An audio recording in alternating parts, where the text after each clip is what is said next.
उसके लिए उन्होंने बार बार कल्पना की थी कि भारत स्वदेशी होना चाहिए, स्वावलंबी होना चाहिए, भारत का किसान, भारत का मजदूर गौरव के साथ इस देश में रह सके, ऐसी व्यवस्थाएं होनी चाहिए, न्याय मिले और न्याय की व्यवस्था ऐसी हो जो तत्काल संभव हो, ऐसी उन्होंने कल्पना की थी। और एक राम राज्य की प्रस्तुति उन्होंने अपने कल्पना के हिसाब से व्याख्यानों के माध्यम से की थी। गांधी जी से बार बार पूछा जाता था कि आजादी आएगी फिर आप क्या करेंगे, तो मैं राम राज्य लाने की काम करूंगा।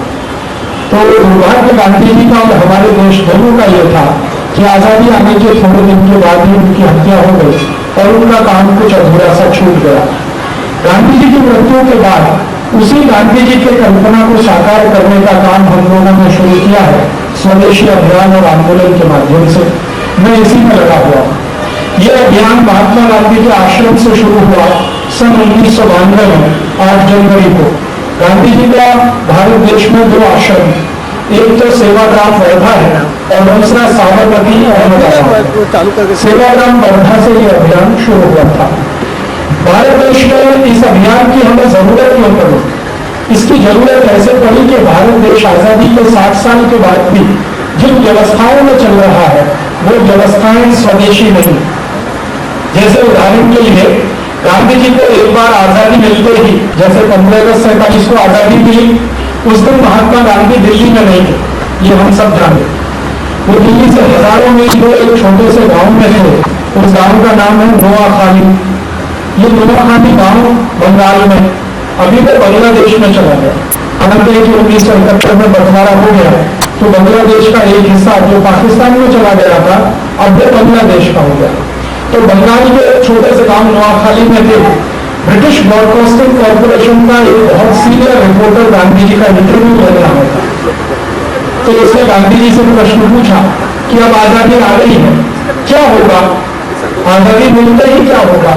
तो गांधी जी ने कहा था कि आजादी मिलकर ही सबसे पहले अंग्रेजों के बनाए गए जो कानून भारत में चल रहे हैं, इन कानूनों को कलम की एक नोक से हम खत्म कर दें। अंग्रेजों के बनाए हुए जो कानून इस देश में चल रहे हैं, कलम की एक नोक से वो सब कानून हम खत्म कर दें।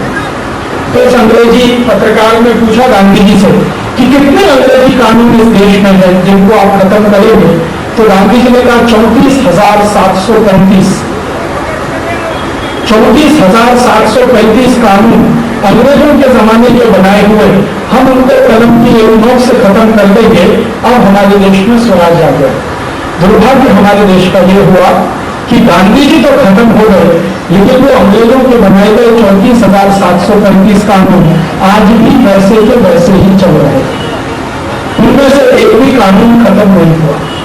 अंग्रेजों ने एक कानून बनाया इस देश में, इंडियन सिविल सर्विसेज एक्ट, वो वैसे का वैसा ही चल रहा, बस उसका नाम बदल गया।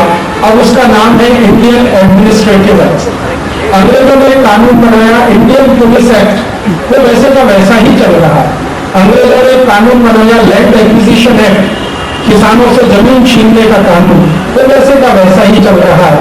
अंग्रेजों ने बनाया इनकम टैक्स एक्ट का कानून, वैसे का वैसा ही है। सेंट्रल एक्साइज एक्ट का कानून वैसे का वैसा ही है। ऐसे सब के सब कानून हैं। एक कानून बहुत खतरनाक है जो चल रहा है इस देश में। अंग्रेजों ने भारत की गाय को काटने के लिए एक कानून बनाया था और वो गाय को काटने का कानून अंग्रेजों के जाने के 60 साल के बाद भी चल रहा है। अंग्रेजों के जमाने में जब गाय को कत्ल होता था तो एक दिन में लगभग 30 से 35 हजार गाय काटी जाती थी। अब अंग्रेजों के चले जाने के बाद इस भारत देश में एक दिन में 3.5 से 4 लाख गाय कट जाती। अंग्रेजों के समय में 30,000 गाय कटती थी एक दिन में। अब अंग्रेजों के जाने के 60 साल के बाद इस देश में 3.5 लाख गाय हर दिन कट जाती। हर दिन 3.5 लाख गाय इस देश में कट जाती। छत्तीसगढ़ से एक ट्रक भर भर के गाय जाती है और रोज कटती। आप जिस क्षेत्र में बैठे हैं इसी क्षेत्र से ट्रक भर भर के रोज गाय जाती है और कट जाती। महाराष्ट्र से, गुजरात से, राजस्थान से, मध्य प्रदेश से, तमिलनाडु, कर्नाटक, आंध्र प्रदेश, केरल, ऐसे भारत में 35 राज्य हैं। सभी राज्यों में बड़े पैमाने पर गाय का कत्ल होता है। अंग्रेजों ने ये कानून बनाया था, अंग्रेजों के बाद भी ये कानून चल रहा है। हमारे भारत देश में हर दिन जो 3.5 लाख गाय कटती है, अगर साल का आप हिसाब निकालें तो 365 में 3 लाख का गुणा कर लीजिए, 3.5 लाख का गुणा कर लीजिए। और ये गाय काटने के बाद मांस बनता है, करीब 72 लाख मीट्रिक टन गाय का मांस उत्पन्न होता है। वो मांस भारत में बिकता है और भारत के बाहर भी बिकने के लिए चला जाता है। आप जानते हैं कि दुनिया में बहुत बड़ी आबादी है जो गाय का मांस खाती है। जैसे अमेरिका में रहने वाले लोग, यूरोप में रहने वाले लोग बड़े पैमाने पर गाय का मांस खाते हैं। अमेरिका और यूरोप में भी गाय होती है, लेकिन वो अपनी गाय का मांस नहीं खाते। यूरोप और अमेरिका के लोग गाय का मांस खाते हैं, लेकिन हिंदुस्तानी गाय का मांस खाते हैं। वो अमेरिकी गाय का मांस नहीं खाते। क्यों? अमेरिकी और यूरोपियन गाय का मांस खाने तो बीमारी बहुत भयंकर हो जाती है और उस बीमारी में आदमी की मौत हो जाती है। कारण क्या है? अमेरिकी और यूरोपियन जो गाय है उसको खुद बीमारियां बहुत रहती है। जैसे अमेरिका और यूरोप की गाय को बीमारी होती है, उसमें सींग पक जाता है, उसका जो खुर है वो भी पक जाता है, सिर पका, खुर पका उसको कहते हैं। ये बीमारी के कारण वहां जो गाय का मांस होता है उसमें वायरल इन्फेक्शन बहुत होता है और वो वायरल इन्फेक्शन से वाला पीड़ित और दूषित मांस अगर खाए तो खुद को भी बीमारी आती है, वहां लोग मर जाते हैं। इसलिए वो अपने देश की गाय का मांस नहीं खाते। तो उनको गाय का मांस तो खाना, लेकिन अपने देश की गाय का नहीं खाता, भारत की गाय का मांस खाते। तो भारत की सरकार के साथ अमेरिकी और यूरोप की सरकारों ने एक समझौता कर रखा है। उस समझौते के तहत यहाँ गाय कटती है और उसका मांस यूरोप और अमेरिका चला जाता है और वहां उसको खाया जाता है। परिणाम क्या होता है? भारत में अगर गाय कटे और इस गाय का मांस यूरोप और अमेरिका में जाए तो इस देश में गोरक्षा करने वाले, गो संवर्धन करने वाले और गो संरक्षण की बात करने वालों के सामने बहुत बड़ी तकलीफ की स्थिति पैदा हो जाती है। मैं ऐसा ही एक व्यक्ति हूं जो मानता हूं गो रक्षा होनी चाहिए, गो संवर्धन होना चाहिए, गो संरक्षण होना चाहिए, लेकिन हर दिन मुझे ये कचोटता है कि मैं रात को सोकर जब सवेरे उठता हूं तो 3.5 लाख गाय कट चुकी होती। उसके लिए हमारे देश में 3600 कतल खाने चलते हैं, जिन पर भारत की सरकार ने बाकायदा लाइसेंस दिया हुआ है। 3600 कतल खाने ऐसे चलते हैं जिन पर सरकार का लाइसेंस है और 36,000 कतल खाने ऐसे चल रहे हैं जो बिना लाइसेंस के गैर कानूनी। तो 36,000 कतल खाने गैर कानूनी, 3600 कतल खाने कानून के हिसाब से कुल मिलाकर इतने कतल खाने हैं कि गाय का कतल होता ही रहता है। एक कतल खाना इस देश में इतना बड़ा है कि एक ही दिन में 10-10 हजार गाय को काट देते। मैंने मेरी आंखों से देखा है, मुंबई शहर में एक बहुत बड़ा कतल खाना है देवनाथ, वहां एक दिन में 10,000 गाय कट जाती। यहां से ज्यादा दूर नहीं है, कलकत्ता नाम का एक शहर है, बंगाल की राजधानी। कलकत्ता में एक कतल खाना है मोरी ग्राम में, वो एक दिन में 15,000 गाय काट देता है। और कलकत्ता के नजदीक में आप जानते हैं बांग्लादेश की सीमा है, तो मैंने बांग्लादेश की सीमा पर जाकर देखा है हर दिन भारत की हजारों गाय कलकत्ता से या बंगाल की सीमा से बांग्लादेश की सीमा में प्रवेश करती है।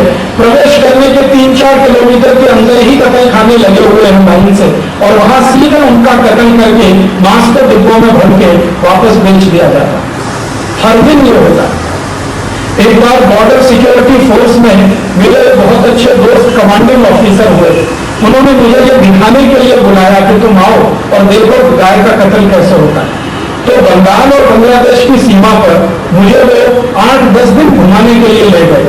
सवेरे से शाम तक मैं देखता था हर जगह जहां सीमा खुली हुई है हजारों भारत की गाय कसाई लोग हाँक के लेके जाते हैं।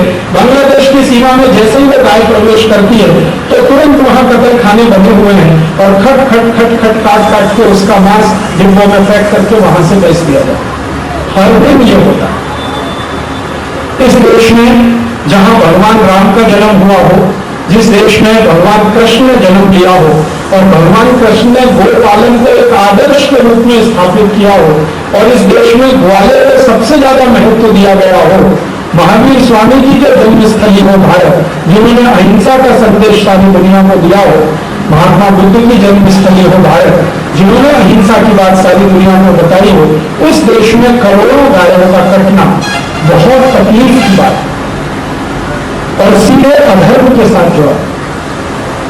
इस गाय के कत्ल होने से आप बोलेंगे जी फायदा किसको है? इस गाय के कत्ल होने का सबसे बड़ा फायदा कसाईयों को मिलता है। आप जानते हैं कसाई एक गाय छत्तीसगढ़ से 200 रुपए में खरीदता है, 300 रुपए में खरीदता है। 200-300 रुपए में खरीदी हुई गाय को जब काटकर वो मांस के रूप में बेचता है तो उस पर 10 से 12 हजार रुपए की इनकम आराम से हो जाती है। तो 200-500 रुपए में गाय मिल जाए और 10-12 हजार रुपए की कमाई हो जाए तो कसाईयों के लिए सबसे बड़ा धंधा है। और कसाईयों के संरक्षण के लिए भारत की सरकार काम कर रही है। ये दुर्भाग्य और तकलीफ की स्थिति इस देश में है कि भारत की सरकार कसाईयों के संरक्षण के लिए काम कर रही है। और सरकार ये कहती है कि ये कसाई गाय काटते हैं, इसका मांस जब विदेशों में एक्सपोर्ट होता है तो भारत सरकार कहती है हमको उसमें से टैक्स मिलता है, आमदनी होती है, डॉलर्स में आमदनी होती है। तो सरकार और कसाई दोनों एक साथ मिलकर इस देश में गाय को कट रहे हैं, कटवा रहे हैं। और इस देश में सरकार किसी भी पार्टी की आए, आजादी के 60 साल में आपने देखा है सभी पार्टियों की सरकार इस देश में आ चुकी है। ऐसी कोई पार्टी नहीं है जिसको शासन करने का मौका इस देश में नहीं मिला। किसी ने भी गाय का कत्ल रोकने के लिए कुछ नहीं किया। संसद में कुछ ऐसे सांसद आए जिन्होंने समय समय पर गाय का कत्ल रोकने के लिए कानून बनाने की कोशिश की, लेकिन किसी भी कानून को फलश्रुति तक पहुंचने नहीं दिया गया। एक बार हमारे देश में एक बड़े सांसद हुआ करते थे महावीर त्यागी, जो अपक्ष माने बिना किसी पक्ष के चुनकर आते, निर्विरोध चुनकर आते, सोनीपत से वो सांसद हुआ करते। संसद में उन्होंने पूरी ताकत और मेहनत लगा के गाय रक्षा का कानून बनना चाहिए इसके लिए विधेयक लाए और उनके विधेयक पर बार बार बहस हुई। बहस के अंतिम दिनों में वोट पड़ा। ज्यादातर सांसद इस पक्ष में थे कि गाय का कत्ल बंद हो जाना चाहिए, लेकिन हर बार उस विधेयक को रोक दिया गया। और वो रोक कोई साधारण स्तर पर नहीं हुई, भारत के प्रधानमंत्री के स्तर पर। एक बार भारत के प्रधानमंत्री पंडित जवाहरलाल नेहरू ने संसद में कहा कि अगर ये गोरक्षा का कानून बना तो मैं कल इस्तीफा दे दूंगा। माने ये कानून नहीं बनना चाहिए। क्यों नहीं बनना चाहिए? क्योंकि गाय का मांस बेचकर जो कमाई हमें होती है वो कमाई बंद नहीं होनी चाहिए। आप जानते हैं पंडित जवाहरलाल नेहरू महात्मा गांधी के शिष्य थे और महात्मा गांधी खुद कहा करते थे कि अगर कोई कसाई गाय को काटता है तो पहले मुझे काट दे, गाय बाद में कटे। ये महात्मा गांधी की तीव्रता थी गाय को बचाने की। लेकिन दुर्भाग्य महात्मा गांधी का यह था कि वो गाय की रक्षा चाहते थे। उनके जो चेले गांधी जी का नाम लेकर सरकार में आए, उन्होंने गाय की रक्षा करने के लिए कभी कुछ नहीं किया। एक बार गांधी जी के बहुत नजदीकतम अनन्य व्यक्तियों में से एक, जिनको गांधी जी प्रथम सत्याग्रही कहते थे, आचार्य विनोबा भावे, उन्होंने अपने जीवन को दांव पर लगाकर मुंबई के कत्लखाने को बंद कराने का, देवनार कत्लखाने को बंद कराने का काम किया था, जहां 10,000 गाय रोज कटती है। और श्रीमती इंदिरा गांधी के सामने आमरण उपोषण किया था। लेकिन आप जानते हैं कि श्रीमती इंदिरा गांधी ने उनकी बात को नहीं सुना और विनोबा जी को ये दुनिया छोड़कर जाना पड़ा। चक्कर क्या है? सरकारें क्यों नहीं मानती है गोरक्षा की बात? इस प्रश्न पर मैं पिछले 10-12 वर्षों से अभ्यास करता हूं कि हमारे देश की सरकारों को क्या तकलीफ है कि गाय का कत्ल अगर बंद हो जाएगा तो सरकार को कितना बड़ा, कोई बहुत बड़ा नुकसान हो जाएगा। तो पता चला कि सरकार को नुकसान तो कुछ बड़ा नहीं होने वाला, क्योंकि गाय की रक्षा अगर होने लगे तो इससे ज्यादा फायदा हो जाएगा। नेताओं को व्यक्तिगत रूप से बड़ा नुकसान हो जाएगा। ये बात सही है, क्योंकि इस देश में जितने बड़े कत्लखाने चल रहे हैं वो सब भारत के नेताओं के पैसे से चल रहे हैं। आप अगर चाहें तो आंध्र प्रदेश के कत्लखानों को देखकर आए। आंध्र प्रदेश में जितने भी कत्लखाने चल रहे हैं वो आंध्र प्रदेश के सारे बड़े नेताओं के पैसे से चल रहे हैं। कर्नाटक में जो कत्लखाने चल रहे हैं, बंगाल में जो कत्लखाने चल रहे हैं, आसाम में जो कत्लखाने चल रहे हैं, वो सब नेताओं के पैसे से चल रहे हैं। मतलब गाय का कत्ल होकर जो आमदनी हो रही है वो भारत के नेताओं की जेब में जा रही है और ये नेता संसद और विधानसभाओं में हावी है, इसलिए गोरक्षा का कानून बनने नहीं देते। यही अंग्रेजों के समय में होता है। अंग्रेजों ने इस देश में गाय का कत्ल करना शुरू कराया 1760 में। 1760 में अंग्रेजों की सरकार बन गई थी इस देश में। बंगाल में अंग्रेजों का शासन स्थापित हो गया था, ईस्ट इंडिया कंपनी चल रही थी और उनकी हुकूमत आ गई थी। तो उस ईस्ट इंडिया कंपनी का सबसे पहला अधिकारी जो भारत में था, जिसका नाम था रॉबर्ट क्लाइव, उसने 1760 में गाय का कत्ल करने का कानून बनाया इस देश में। और सबसे पहला कत्ल खाना इस देश में 1760 में खुला कलकत्ता में, जो आज भी चालू है। उस समय उस कत्ल खाने में मुश्किल से 3 से 4 हजार गाय रोज कटती थी। आज उस कत्ल खाने में 15,000 गाय रोज कटती है। वो कत्ल खाना 1760 का है, 2007 में भी चल रहा है। इस कत्ल खाने को खुलवाने वाला जो अंग्रेज था रॉबर्ट क्लाइव, उसको उसके पिताजी ने एक बार पूछा कि तुमने ये भारत में क्या काम शुरू करा दिया, गाय का कत्ल करना। तो इसने कहा इसके 2 फायदे हैं। पहला फायदा यह है कि हम अंग्रेजों को खाने के लिए गाय का मांस मुफ्त में मिल जाता है, इसलिए ये कत्ल खाने हमने शुरू कराए हैं। दूसरा फायदा यह है कि भारत का किसान और भारत देश का पूरा समाज गाय केंद्रित है। ये भारत का पूरा किसान वर्ग और भारत का समाज गाय को अपनी माता मानता है। मां जो है वो सभी व्यवस्था के केंद्र में होती है। तो गाय को माता मानने वाला समाज इस पूरी गाय के आसपास ही घूमता है। तो अगर हम इस केंद्र को ही खत्म कर देंगे तो भारत के समाज को खत्म करना आसान हो जाएगा, और भारत के समाज को खत्म करेंगे तभी भारत हमारा गुलाम बनेगा।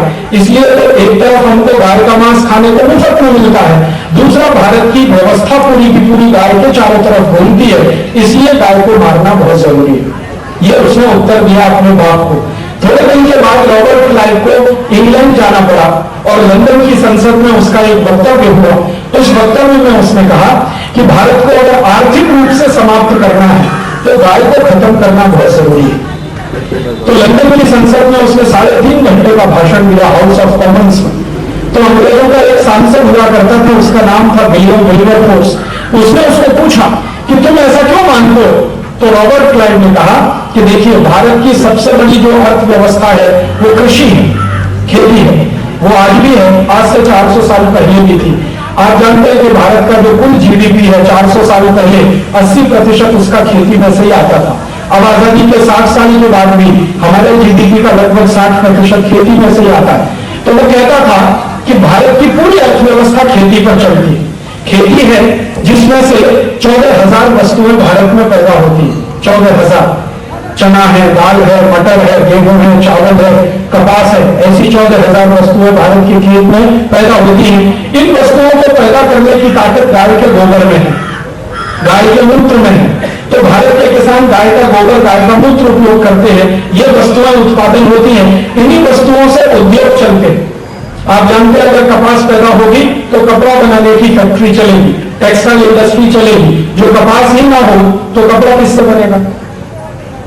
तो अंग्रेज कह रहा है रॉबर्ट क्लाइव कि भारत में जितने भी उद्योग चलते हैं वो सब खेती पर आधारित है, और इन उद्योगों को खेती पर आधारित होने के लिए खेती गाय पर आधारित है। तो अगर गाय को खत्म कर दो तो खेती खत्म हो जाएगी, खेती खत्म हो जाए तो भारत के उद्योग भी खत्म हो जाएंगे। भारत के उद्योग खत्म हो गए तो भारत के लोग गरीबी और बेरोजगारी में फंस जाएंगे, और ये लोग अगर गरीब और बेरोजगार हो गए तो इन सब भारतवासियों को हम कभी भी ईसाई बनाएंगे और ये बहुत खुशी के साथ ईसाई बन जाएंगे।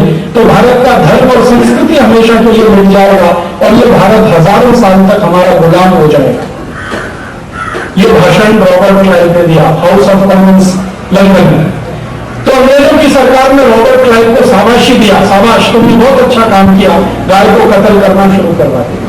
तो अंग्रेजों ने गाय का कत्ल शुरू कराया तो उसके पीछे उनकी बहुत षड्यंत्रकारी दृष्टि थी कि भारत की कृषि व्यवस्था को खत्म करना, भारत के उद्योग और व्यापार को समाप्त करना, इसलिए गाय को कत्ल करा।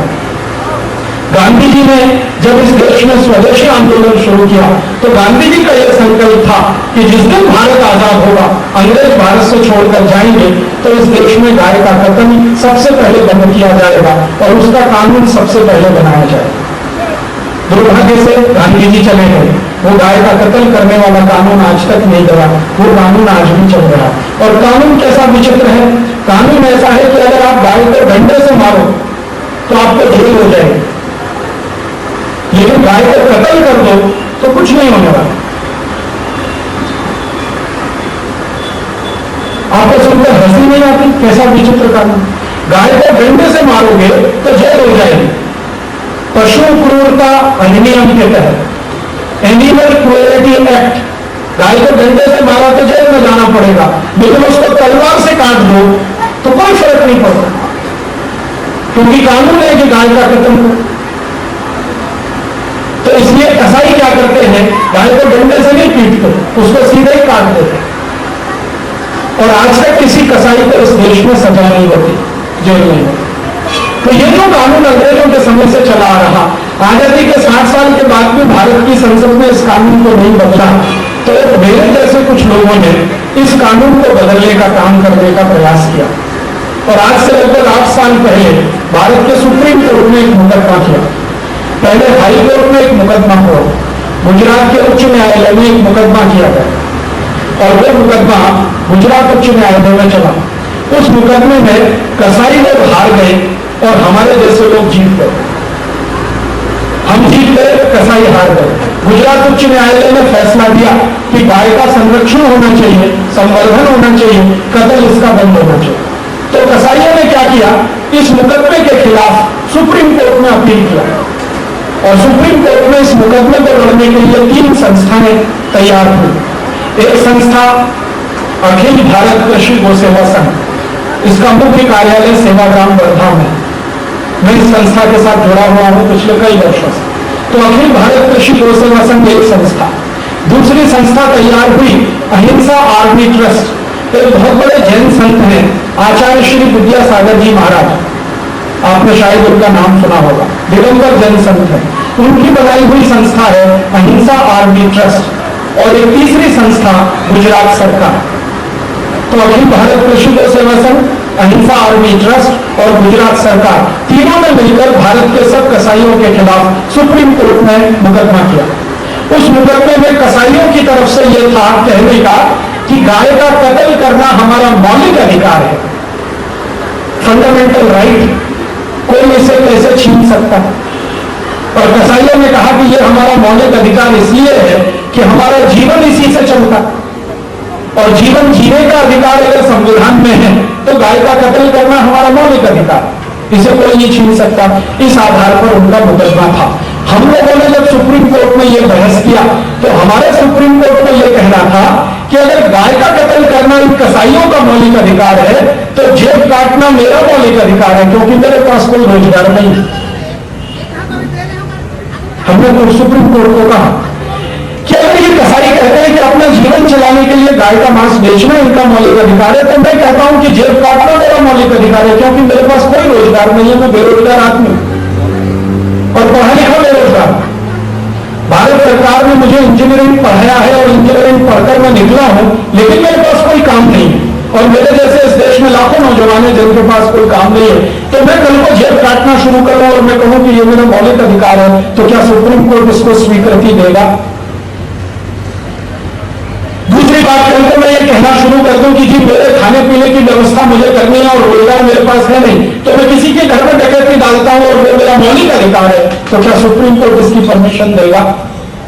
मैं किसी की जेब काटूं, किसी के घर में डकैती डालूं, किसी के घर में चोरी करूं, किसी को मार पीट के उसका धन छीन लूं, गरीबों को सताऊं और अमीरों को डरा के उनसे पैसे वसूलना शुरू करूं, गुंडागर्दी शुरू कर दूं, और मैं कोर्ट को कहूं कि ये मेरा मौलिक अधिकार है क्योंकि मेरे पास कोई रोजगार नहीं है, मुझे अपना भरण पोषण करना ही है, तो इस देश के जितने भी क्रिमिनल लॉज हैं सीआरपीसी के, वो सब बेकार हो जाएंगे, क्योंकि हर एक क्रिमिनल यही कहेगा कि ये मेरा मौलिक अधिकार है।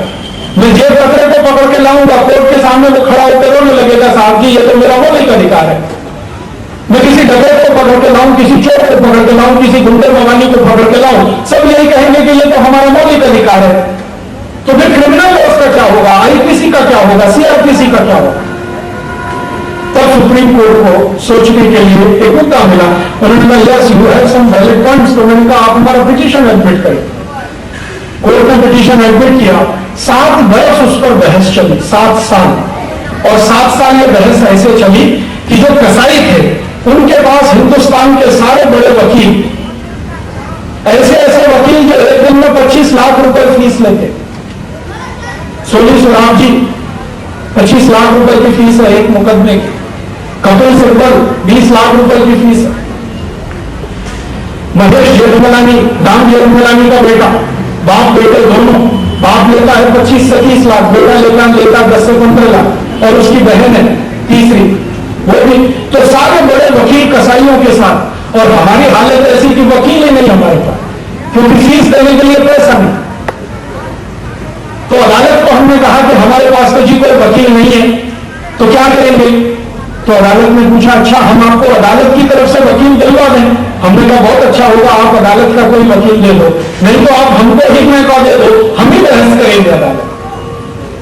तो ठीक है, आप बहस कर लो, और आपको जरूरत पड़े तो हम एमिकस क्यों नहीं देंगे। एमिकस क्यों नहीं होता है अदालत के द्वारा दिया गया वकील, जो पैसे नहीं रख सकते, उनको अदालत का वकील चाहिए।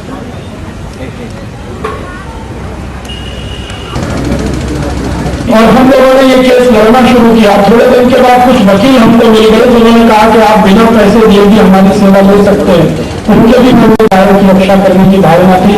तो इस तरह से कुछ वकील भी आ गए और हम सब ने मिलकर ये केस करीब 7 वर्ष तक लड़ा।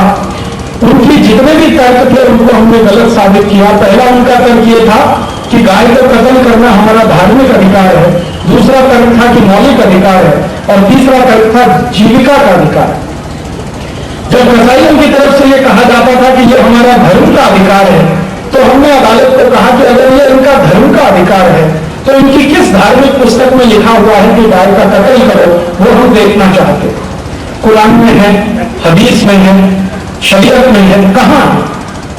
तो अदालत ने कहा यस, देखो इनकी किस पुस्तक में। तो अदालत की तरफ से समिति बनाई गई। उस समिति ने कुरान को देखना शुरू किया, कुरान की समीक्षा करना शुरू किया, कुरान की एक एक आयतें पढ़ना शुरू किया। पता चला कुरान में कहीं भी नहीं लिखा है कि गाय का कत्ल करो। आपको सुनकर आश्चर्य होगा, कुरान में कई जगह पर मोहम्मद साहब ने कहा है कि गाय सबसे उच्चतम दर्जे का प्राणी है, इसकी रक्षा करो, इसका संवर्धन करो। और दूसरी जगह मोहम्मद साहब कह रहे हैं कि जो किसी ने गाय का मांस खाया तो दोजख में भी जमीन नहीं मिलेगी। दोजख माने नरक। तो मोहम्मद साहब खुद कह रहे हैं कि अगर गाय का मांस खाओगे तो नरक में भी जगह नहीं मिलेगी।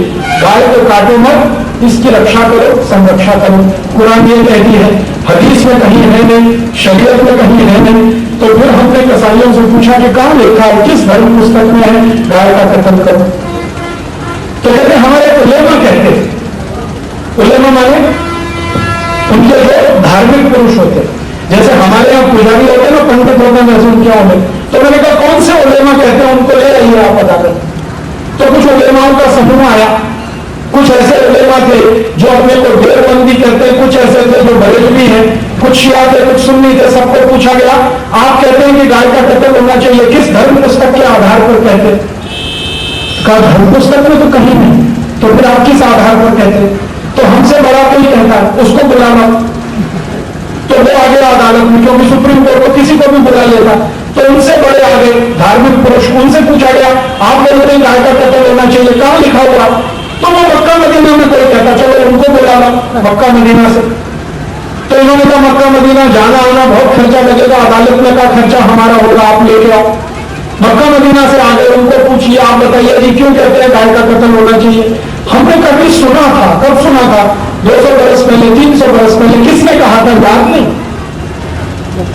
आप जरा सोचो, बिना किसी आधार के, बिना किसी तर्क के पिछले 300-400 साल से यह बात चली आ रही है कि गाय का कत्ल करना मुसलमानों का धार्मिक अधिकार है, जबकि उनकी किसी धर्म पुस्तक में यह नहीं है। फिर हमने अदालत को कहा कि अगर आप उनको इजाजत दें तो हम इसके उल्टे कुछ तथ्य प्रस्तुत करना चाहते हैं। अदालत ने कहा क्या आप तथ्य प्रस्तुत करना चाहते हैं? मैंने कहा हम इस हिंदुस्तान के उन मुस्लिम राजाओं के दस्तावेज प्रस्तुत करना चाहते हैं जिन्होंने गाय के कत्ल करने पर कानून बनाया, और कानून इतना सख्त था कि गाय को अगर कोई काट देगा तो उसको फांसी दे दी जाएगी। ऐसे कानून इस देश में बने। हमारे देश में एक मुस्लिम राजा हुआ, उसका नाम था हैदर अली। कर्नाटक राज्य में उसका शासन चलता था। 60 से 70 साल उसने शासन चलाया। उसके राज्य में कानून था कि अगर कोई कसाई गाय को काट देगा तो हैदर अली उसकी गर्दन काट देगा, ये कानून। और हैदर अली ने अपने राज्य में ऐसे सैकड़ों कसाईयों की गर्दन काटी थी जिन्होंने गाय को काटा। बाद में हैदर अली का बेटा आया टीपू सुल्तान। टीपू सुल्तान ने जब राज्य चलाया तो इसने इस कानून को थोड़ा हल्का कर दिया। उसने कहा यह गर्दन काटना तो बड़ा काम है, हाथ काट दे।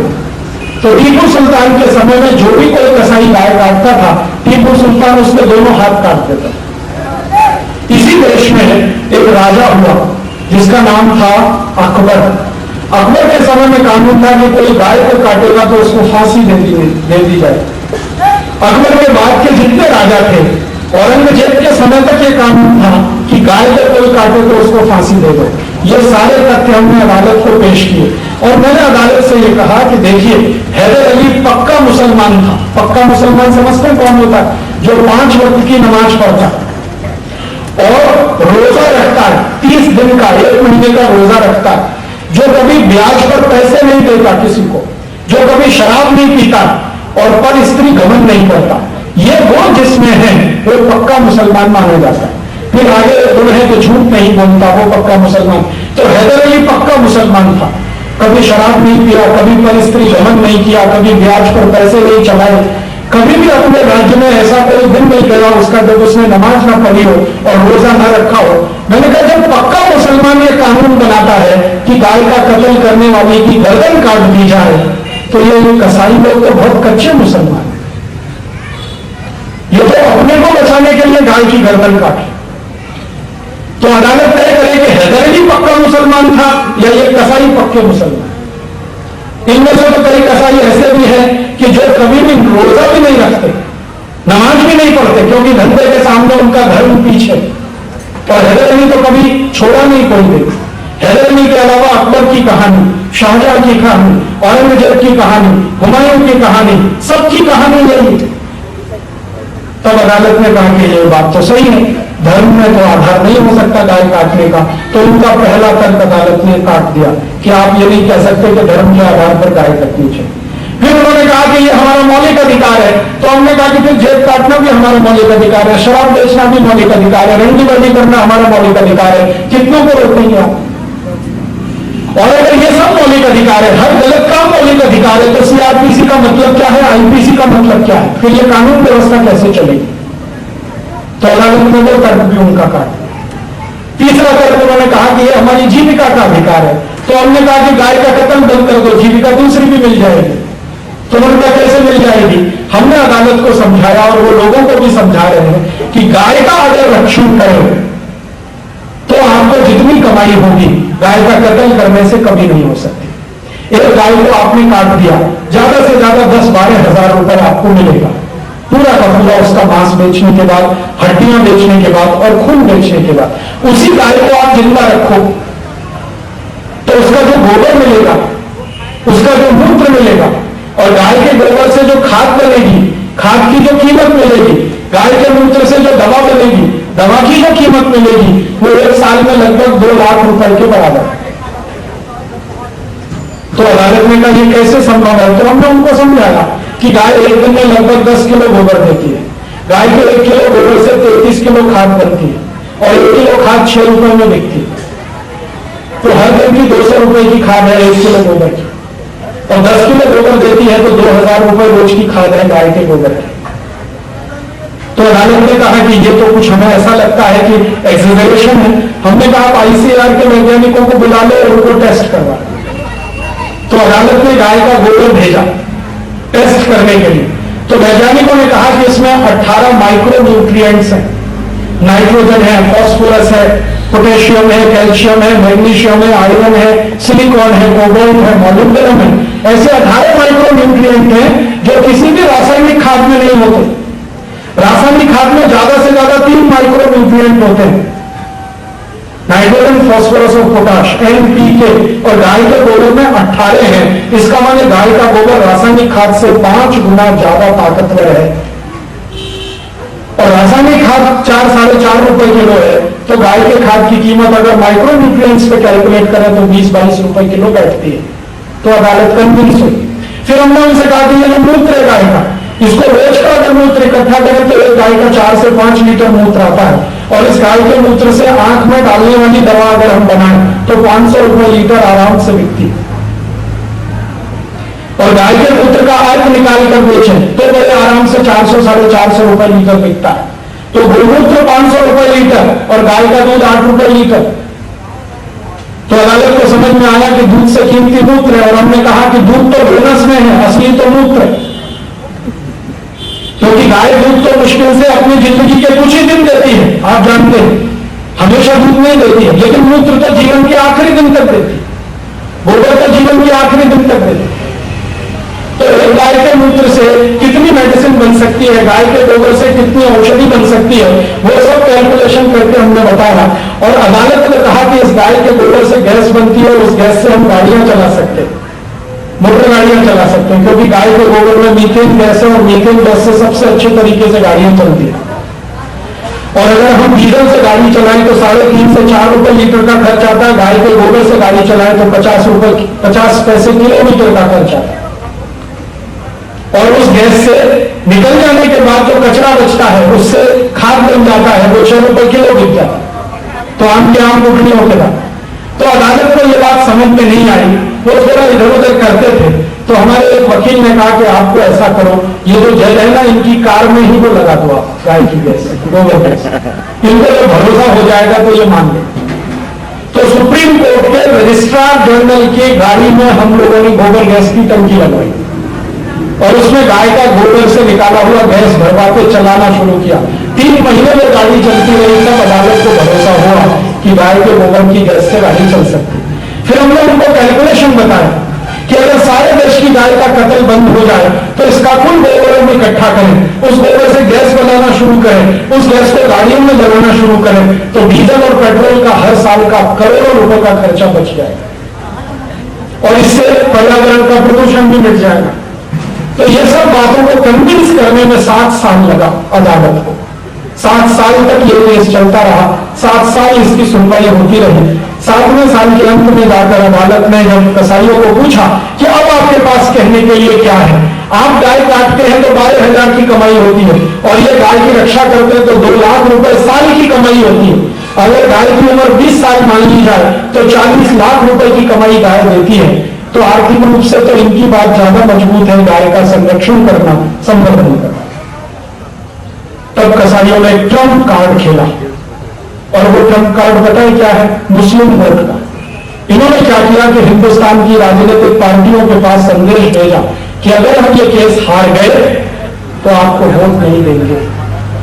तो उन्हीं पार्टियों को हमने संदेश भेज दिया कि अगर हम ये केस हार गए तो हिंदुस्तान में आपको रहने नहीं देंगे, आप तय करो। तो इन पार्टियों के नेताओं ने पता हमसे पूछा आप कैसे नहीं रहने देंगे। मैंने कहा हमारे पास आपकी सब जानकारियां आ चुकी हैं, हम एक गांव में जाकर पोल खोलेंगे कि कौन कौन हरामखोर नेता कत्ल खाने चला रहा है इस देश में, किस किस के पैसे से कत्ल खाने चल रहा है, किसके पैसे से गाय कट रही है, और उसका पैसा किस पार्टी को जा। तो नेताओं ने कहा अच्छा हम इस बीच में नहीं पढ़ते। मैंने कहा आप ना पढ़ें तो ही अच्छा। और फिर अंत में चीफ जस्टिस खुद आर.सी. लाहोटी इस बेंच के चीफ थे, उन्होंने ये जजमेंट दिया। 25 अक्टूबर 2005 को ये जजमेंट आया, और सुप्रीम कोर्ट ने इस देश में एक इतिहास बना दिया। उन्होंने कहा कि गाय का कत्ल करना संवैधानिक पाप है, धार्मिक नहीं, संवैधानिक पाप है। और सुप्रीम कोर्ट ने कहा कि गाय का संरक्षण करना और संवर्धन करना इस देश के हर एक नागरिक का संवैधानिक कर्तव्य है। अब तक हमारे देश में संवैधानिक कर्तव्य क्या थे? तिरंगे झंडे का सम्मान करना, यह हमारा संवैधानिक कर्तव्य है।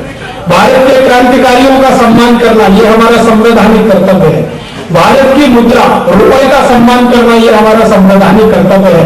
ऐसे 51 हमारे कर्तव्य हैं, 51 हमारी फंडामेंटल ड्यूटीज हैं। अब उसमें एक और बढ़ गया है, गाय का रक्षण करना, गाय का संवर्धन करना भी हमारा संवैधानिक कर्तव्य है। ये सुप्रीम कोर्ट ने बोल दिया। दूसरी तरफ सुप्रीम कोर्ट ने कहा कि भारत की 35 राज्यों की सरकार के ऊपर यह जिम्मेदारी है कि वो गाय का कत्ल अपने अपने राज्य में बंद कराए। और अगर किसी राज्य में गाय का कत्ल होता है तो उस राज्य के मुख्यमंत्री की जवाबदारी है, राज्यपाल की जवाबदारी है, चीफ सेक्रेटरी की जवाबदारी है कि वो अपनी ड्यूटी पूरी नहीं कर रहे हैं।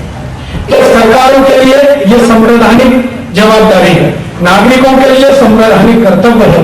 ऐसा सुप्रीम कोर्ट का फैसला आ चुका है और वो फैसले के आने के बाद हमने भारत देश के अनेक राज्यों में प्रयास करना शुरू किया है कि जल्दी से जल्दी गोरक्षा के कानून बने।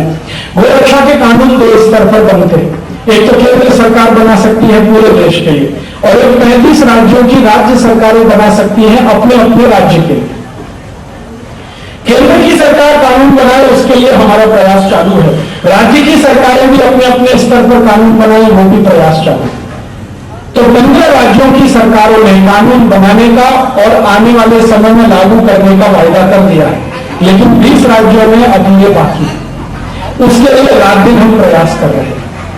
आप भी इस प्रयास में थोड़ा बहुत योगदान कर सकते हैं। क्या योगदान कर सकते हैं? भारत के प्रधानमंत्री और राष्ट्रपति को आप एक 50 पैसे का पोस्ट कार्ड लिख सकते हैं और इतना सा ही पोस्ट कार्ड लिखना है कि 25 अक्टूबर 2005 को सुप्रीम कोर्ट ने जो फैसला सुनाया है गोरक्षा के समर्थन में, उसका जल्दी से जल्दी कानून बना दिया जाए।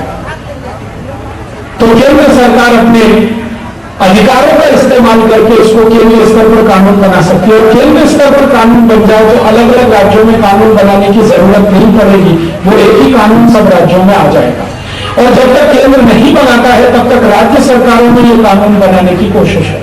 छत्तीसगढ़ की सरकार ने गोरक्षा का कानून बनाया है, लेकिन दुर्भाग्य यह है कि उसको पूरी ताकत से लागू नहीं किया जा रहा है। कानून तो बन गया है कि गाय नहीं कटनी चाहिए, लेकिन छत्तीसगढ़ की सरकार ताकत लगा के इसको लागू नहीं करा रही है, इसलिए छत्तीसगढ़ की गाय आज भी कटती चली जाए। तो अब छत्तीसगढ़ सरकार पर लगातार दबाव बनाइए कि ये गाय को काटने का जो कानून आपने बनाया इसको पूरी ताकत से अमल में लाइए और इसको अमल में लाने के लिए पुलिस के महकमे को पूरी ताकत से दुरुस्त करने की जरूरत है, क्योंकि आप जानते हैं कसाई और पुलिस मिले हुए हैं। कसाई पुलिस को पैसा खिलाते हैं, पुलिस गाड़ी की गाड़ी उनकी छोड़ती चली जाए। तो इसके लिए आप सतत यहाँ के मुख्यमंत्री और राज्यपाल पर दबाव बना सकते हैं। तो मेरी दूसरी विनती है कि एक पत्र आप मुख्यमंत्री को लिखें छत्तीसगढ़ सरकार के और एक पत्र भारत के प्रधानमंत्री को लिखें। दोनों का पता आपको मालूम है, बहुत सरल है। उस पर अगर आपका पत्र जाता है, ऐसे 10,000, 15,000, 20,000, 25,000 पत्र अगर पहुंच जाते हैं तो सरकारों के सामने एक संकट खड़ा होता है। वो कैलकुलेशन ये करते हैं कि ये एक पत्र आया, इसका मैंने कोई एक परिवार के व्यक्ति ने लिखा, इसका मैंने परिवार की इसमें सहमति है, तो एक पत्र आना माने 5 वोट उनके कम हो जाएंगे। इस हिसाब से नेता सोचते हैं। 10,000 पत्र अगर मुख्यमंत्री के पास गए तो 50,000 वोट कम हो जाएंगे। 20,000 पत्र गए तो 1 लाख वोट कम हो सकते हैं। 40,000 पत्र गए तो 2 लाख वोट कम हो सकते हैं। तो मुख्यमंत्री सोचते हैं कि इतने वोट कम हुए तो बहुत सारी सीट हाथ से निकल जाएगी, तब उस दबाव में आकर वो इसको काम करेंगे। और यही हालत प्रधानमंत्री की है। तो आप बोलेंगे क्या मुख्यमंत्री प्रधानमंत्री हमारे पत्र को पढ़ेंगे? बराबर पत्र पढ़ा जाता है। 50 पैसे का आप पोस्ट कार्ड भी लिखेंगे तो सरकार के पास वो जाता है, उसको बाकायदा पढ़ा जाता है और पढ़ने के बाद उस पर क्या कार्यवाही हुई सेक्रेटरी ये बात मुख्यमंत्री और प्रधानमंत्री को बताता है। आप जानते हैं हर हफ्ते में कैबिनेट की मीटिंग होती है, हर हफ्ते, वो राज्य का हो या केंद्र का।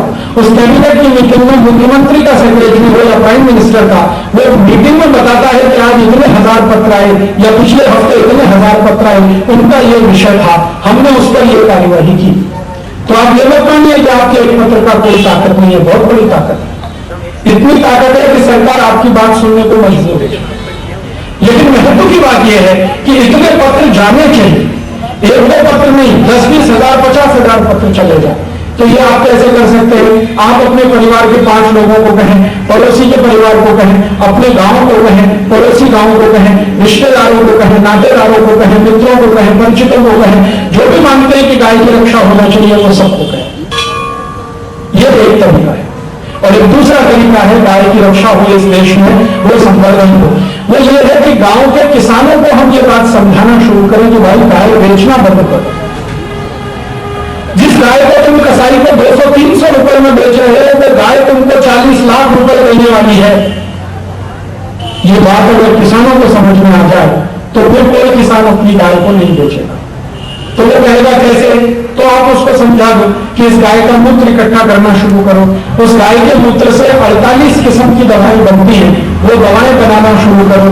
तो किसान कहेगा जी दवा बनाना मुझे नहीं आता, तो मेरे जैसे लोग उसको ट्रेनिंग देने को तैयार है। इस देश में ऐसे मेरे जैसे हजारों कार्यकर्ता हैं जो गांव-गांव में जाकर किसानों को सिखाते हैं, मुफ्त में सिखाते हैं, बिना किसी शुल्क के सिखाते हैं कि गाय के मूत्र से दवा कैसे बनाना, और वो 48 दवाएं बनाना सीख सकते हैं। फिर उन दवाओं को बेचने के लिए लाइसेंस की जरूरत पड़ती है। वो लाइसेंस गौ सेवा आयोग देता है और आयुर्वेद विभाग देता है। 350 रुपए में वो लाइसेंस मिल जाता है, आसानी से वो दवाएं आप बाजार में बेच सकते हैं। तो ये कोई बड़ा मुश्किल का काम नहीं। सिखाने वाले भी हैं, सीखने वाले भी हैं, बस सीखने और सिखाने वाले के बीच का ब्रिज आप बन जाइए, उनके बीच में कोई संपर्क करा दीजिए, तो बहुत बड़ा काम होता है। और गांव के किसानों को आप ये समझाइए कि ये गाय का मूत्र तुम्हारे अपने जीवन में उपयोग करो तो तुम्हारी बहुत सारी बीमारियां ठीक हो जाए। तो पूछेगा कैसे ठीक हो जाए, तो आप उसको समझा दीजिए। बहुत सरल बात है जो मैं आपको समझाता हूं, वो ये कि गाय के मूत्र में वो सब दवाएं हैं जो शरीर की प्रतिकारक शक्ति को बढ़ाती हैं। आप बीमार कब पड़ते हैं? जब शरीर की प्रतिकारक शक्ति कम हो जाती है। बीमार होने का एक ही सिद्धांत है कि जब शरीर की प्रतिकारक शक्ति कम होगी आप बीमार पड़ेंगे। प्रतिकारक शक्ति कम होने के दो कारण हो सकते हैं, एक बाहरी और एक आंतरिक। अंदर से शरीर में कोई कारण हो सकता है और बाहर का भी कोई कारण हो सकता है। बाहर का कारण क्या है? वायरल इन्फेक्शन, बैक्टीरियल इन्फेक्शन, ये बाहर का कारण है। अंदर का कारण कुछ भी हो सकता है। ये दोनों बाहरी और आंतरिक कारणों को दूर करने की ताकत गाय के मूत्र में है, और उस गाय के मूत्र को पीते ही प्रतिकारक शक्ति बढ़ती है और गंभीर से गंभीर रोग ठीक हो जाते हैं। मैं पिछले 6-7 साल से गोमूत्र चिकित्सा करता हूं। गांधी जी के आश्रम में सेवाग्राम में रहते हुए मैंने ये सीखा, और गोमूत्र चिकित्सा से पिछले 5 से 6 वर्षों में हजारों लोगों को ठीक किया है, बिना एक पैसा खर्च किए हुए, गंभीर बीमारियों में। क्या क्या बीमारियों में? सबसे गंभीर एक बीमारी है दमा, अस्थमा। आप जानते हैं एलोपैथी का कोई भी डॉक्टर दमा ठीक करने की गारंटी नहीं लेता। हर एक एलोपैथी डॉक्टर बोलता है कि दमा ठीक होता है, लेकिन मरीज के मर जाने के बाद। सभी डॉक्टर बोलते हैं दमा वो बीमारी है जो दम निकलने के बाद ही जाती है, अर्थात एलोपैथी में दमा का इलाज नहीं है। एलोपैथी के डॉक्टर आपको जितनी भी गोलियां और दवा खिलाएंगे वो सब दमा को दबाने वाली है, कंट्रोल करके दमा को रखेंगे, ठीक नहीं कर सकते। उस दमा अस्थमा का एक बड़ा भाई है ट्यूबरकुलोसिस। ट्यूबरकुलोसिस के बारे में आप जानते हैं, रोज टीवी में जाहिरात आता है, डॉट की गोली खाओ, इसकी गोली खाओ, लेकिन लोग फिर भी हर साल इस देश में मर जाते हैं लाखों की संख्या में ट्यूबरकुलोसिस, क्योंकि कई बार लोगों को ठीक इलाज नहीं कर पाती है दवा। ये दमा, अस्थमा और ट्यूबरकुलोसिस, इन तीनों पर मेरा 6 साल का तजुर्बा है, अनुभव है और एक्सपेरिमेंट है कि गाय के मूत्र से ये तीनों बीमारियां जड़ से खत्म हो जाती, जड़ से खत्म हो जाती, हमेशा के लिए ये बीमारी चली जाती। गाय के मूत्र की इतनी शक्ति है। तो आप बोलेंगे क्या करना पड़ता है? तरीका उसका बहुत सरल है। जिसको भी दमा है, अस्थमा है, ट्यूबरकुलोसिस है, उसको आधा कप गाय का मूत्र पीने को बोलिए। रोज सुबह आधा कप गाय का मूत्र पीना, बस इतना ही करना। कितने दिन पीना? 3 महीने पीना, 90 दिन। 90 दिन अगर आधा कप गोमूत्र उसने पिया तो 91वें दिन आप देखना दमा, अस्थमा, ट्यूबरकुलोसिस तीनों ठीक रहेगा। और उसके बाद वो गोमूत्र पीना बंद कर दे, जिंदगी में दोबारा उसको कभी भी दमा, अस्थमा, ट्यूबरकुलोसिस नहीं। इतनी अच्छी चिकित्सा है गाय के मूत्र से। ऐसे ही एक बीमारी है, बहुत बहुत खराब बीमारी है, मोरव्या, बवासीर, बदंगर, पाइल्स, हेमोरेज। ये बीमारी में गाय का मूत्र पिलाना शुरू करो इसी तरह से आधा कप, 2.5 से पौने 3 महीनों में ये बीमारी ठीक कर जाए। किसी को चर्म रोग हुआ है, सोराइसिस, इचियोसिस, एडिमा, ये तीनों बीमारियां गाय के मूत्र की मालिश करने से ही ठीक हो जाती है। अगर किसी को कब्जियत है, कॉन्स्टिपेशन, पेट साफ नहीं होता, 15 दिन उसको गौमूत्र पिला दे, उसके बाद हमेशा के लिए ये बीमारी मिट जाए। कोई ऐसे लोग हैं जिनको सालों साल से सर्दी, खांसी, जुकाम है, हर 2 दिन में सर्दी हो जाती है, हर 4 दिन में खांसी हो जाती है, हर महीने में 2-3 बार हो जाती है, जैसे ही मौसम बदलता है सर्दी, खांसी, जुकाम हो जाता है, उनको आप 15-20 दिन गौमूत्र पिला दो, उसके बाद ये बीमारी कभी नहीं आती। एक बहुत खराब बीमारी है, छोटे बच्चों में होती है, पेट में कीड़े पड़ जाते हैं, पेट में कीड़े पड़ जाते हैं, कृमि हो जाते हैं। बच्चों को 1-1 चम्मच गौमूत्र 8-10 दिन सवेरे खाली पेट पिला दो, उसके बाद जिंदगी में कभी पेट के कीड़े नहीं पड़े। महिलाओं को सिर में खाज हो जाती है, खुजली हो जाती है, पुरुषों को भी हो जाती है, बालों में डैंड्रफ हो जाता है, रूसी हो जाती है। गाय के मूत्र को पानी में घोलकर अगर उससे मालिश कर लो तो बालों के डैंड्रफ और रूसी खत्म हो जाती है, बाल टूटने बंद हो जाते हैं। अगर किसी को भी शरीर के किसी अंग में भयंकर घाव हो गया है, घाव, एब्सिस, और वो भरता नहीं, खासकर डायबिटीज के मरीजों के घाव हो जाता है तो कभी नहीं भरता है, तो गाय का मूत्र वहां पर लगाना शुरू कर दो। और ये जो गेंदे का फूल होता है ना, गेंदा नहीं फूल, गेंदे के फूल की चटनी गौमूत्र में बनाकर उसका लेपन करना शुरू कर दो तो भयंकर से भयंकर घाव भर जाता है। एक बहुत खराब बीमारी है दुनिया में जो कोई मिटा नहीं पाता उस बीमारी को, उसका नाम है गैंग्रीन। अक्सर ये डायबिटीज के लोगों को हो जाती है। गैंग्रीन में क्या है, सड़ जाता है शरीर का कोई अंग, तो एलोपैथी का डॉक्टर बोलता है कि अब तो इसको काट दो और कोई इलाज नहीं। मेरे पास 2 साल पहले एक मरीज आया था बंबई से, उसके हाथ में गैंग्रीन था, यहाँ उंगलियों से शुरू हुआ, यहाँ तक पहुंच गया था। तो डॉक्टर बोलते थे ये हाथ काटना पड़े। वो आदमी इतना दुखी था कि हाथ काटे तो फिर क्या काम, और दाहिने हाथ में था। तो एक दिन आ गया मेरे पास, कहने लगा राजीव भाई मेरा कुछ करो। मैंने कहा तो भाई गाय ले लो पहले। तो उसने ले लिया, मरता क्या मैं करता वाली वो कहावत है, गाय ले ली। फिर मैंने कहा इसका मूत्र इकट्ठा करो सवेरे, तो चालू किया। और मैंने कहा गेंदे की फूल लाओ, चटनी बनाओ मूत्र में और इसको लगाओ, उसने चालू किया। 9 महीने के बाद पूरा हाथ भर गया, एकदम ठीक हो गया। फिर डॉक्टर के पास उसको भेजा कि देखो इसका हाथ ठीक हो गया, आप तो काटने वाले थे। तो डॉक्टर कहता दिस इज मिरेकल, ये चमत्कार। तो मैंने कहा यस दिस इज मिरेकल, चमत्कार है, लेकिन गाय के मूत्र का, राजीव दीक्षित का नहीं, गाय के मूत्र का चमत्कार जो गैंग्रीन मिटा सकता।